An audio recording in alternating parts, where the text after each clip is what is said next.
Halo teman-teman, kami dari kelompok 6 Prodi Bimbingan dan Konseling dengan saya sendiri Yolinto. Saya Fitri ya. Saya Eva Yuni Purnamasari. Saya Aisyah Bonapede Pasaribu. Dengan mengambil tema penegakan hukum di Indonesia dan permasalahannya masih maraknya pelanggaran hukum dan ketimpangan dalam penegakan hukum. Dan inilah proyek kami, selamat menyaksikan. Penegakan hukum di Indonesia antara idealita dan realita yang pincang. Indonesia sebagai negara hukum ideal, setiap warga negara memiliki kedudukan yang sama di mata hukum, pilar utama dalam kehidupan berbangsa dan bernegara. Namun, realitas penegakan hukum di Indonesia seringkali jauh dari masyarakat. Dua permasalahan krusial yang terus menghantui adalah maraknya pelanggaran hukum di berbagai lapisan masyarakat dan ketimpangan dalam penegakan hukum itu sendiri di dalam masyarakat. Penegakan hukum hadir dalam berbagai bentuk, mulai dari tindakan pidana korupsi yang merugikan negara hingga kejahatan seperti pencurian, kekerasan, serta celah-celah dalam sistem menjadi ladang subur bagi tumbuhnya perilaku melanggar hukum di masyarakat. Akibatnya, kepercayaan masyarakat terhadap hukum terkikis dan rasa aman pun mulai terancam. Permasalahan ketimpangan dalam penegakan hukum menjadi ironi tersendiri. Nah, yang dimana seringkali kita menyaksikan bagaimana hukum terasa tajam ke bawah, tumpul ke atas. Seringkali kasus-kasus ini melibatkan kelompok masyarakat dengan kekuasaan atau sumber daya yang besar, seolah berjalan lambat atau bahkan terhenti. Sementara pelanggaran yang dilakukan oleh masyarakat kecil ditindak dengan cepat dan tegas. Nah, persepsi ini menciptakan ketidakadilan dan meruntuhkan kepercayaan publik terhadap integritas aparat penegak hukum. Kondisi ini bukan hanya sekedar masalah teknis yurisdiksi, melainkan juga mencerminkan adanya persoalan struktural dan kultural. Korupsi di tubuh aparat penegak hukum, intervensi dari pihak-pihak berkepentingan, serta budaya permisif terhadap pelanggaran hukum menjadi faktor-faktor yang memperburuk keadaan.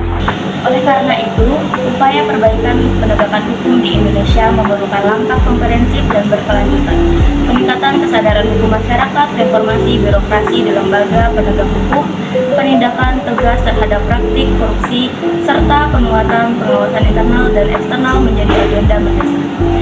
Hanya dengan penegakan hukum yang adil, transparan, dan tanpa pandang bulu, cita-cita Indonesia sebagai negara hukum yang berkeadilan dapat terwujud.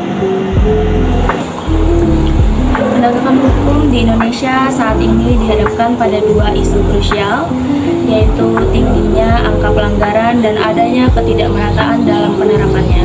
Mari kita telaah lebih lanjut mengenai maraknya pelanggaran hukum dan ketimpangan dalam penegakannya.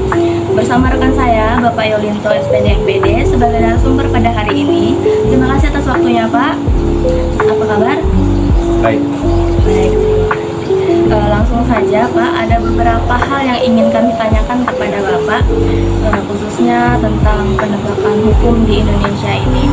Langsung aja ke pertanyaan yang pertama ya, Pak.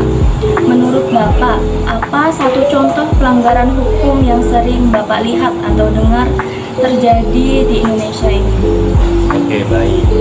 Jadi yang sering terjadi bentuk pelanggaran hukum di Indonesia ini yang sering kita lihat, bahkan tidak kita sadari, itu di lingkungan kita biasanya yang sering kita lihat yaitu menerobos lampu merah, salah satu juga bentuk pelanggaran terhadap hukum.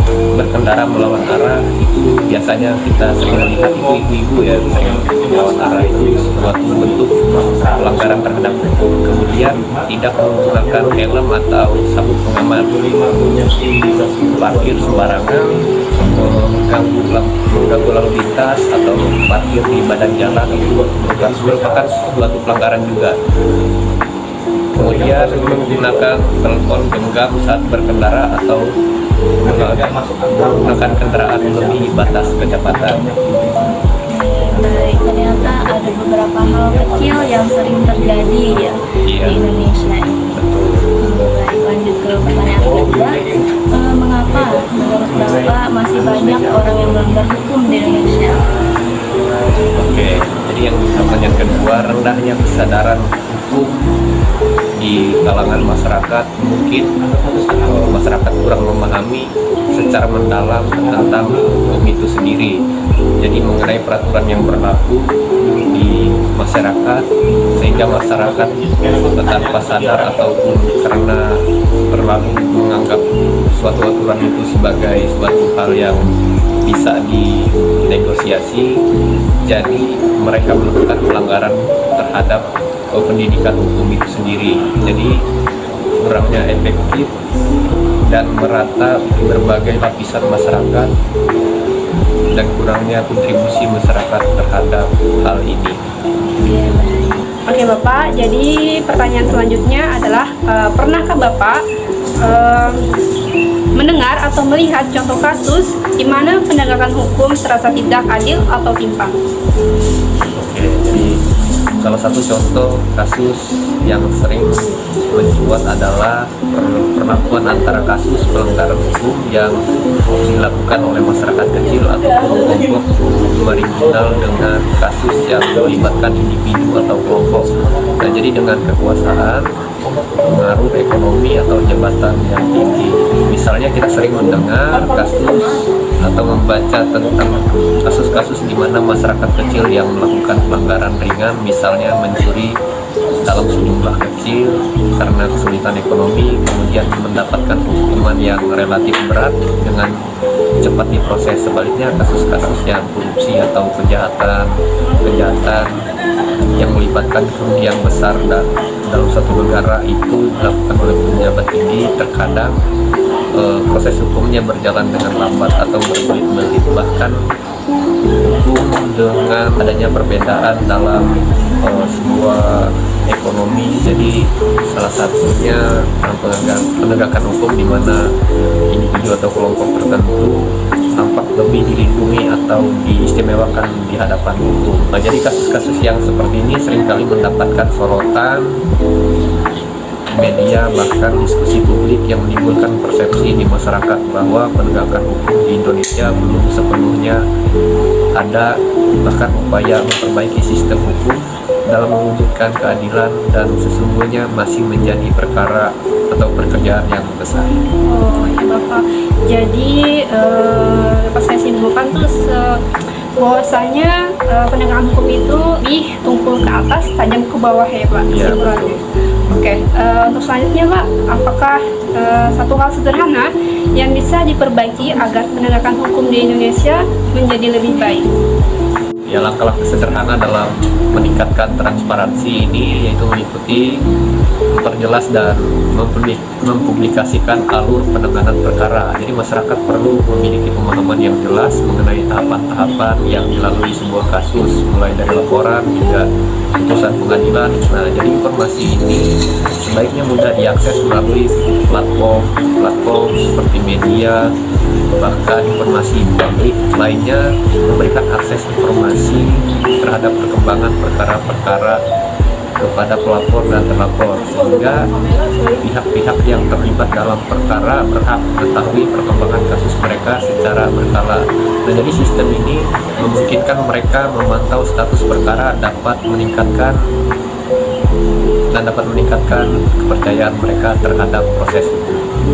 Jadi yang terakhir Bapak, ini pertanyaan dari kami semua, itu menurut Bapak siapa saja orang yang paling ataupun lembaga yang paling bisa disalahkan gitu untuk memastikan hukum ini ditegakkan secara adil di dalam Indonesia? Jadi karena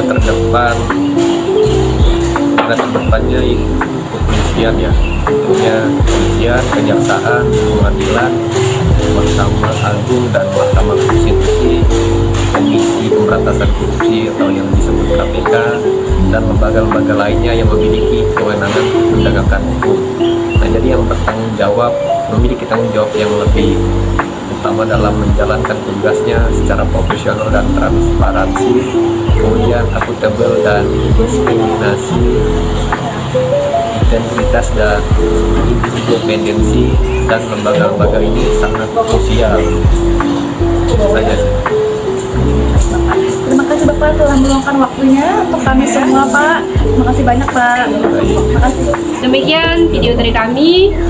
Sekian dan terima kasih. Terima kasih.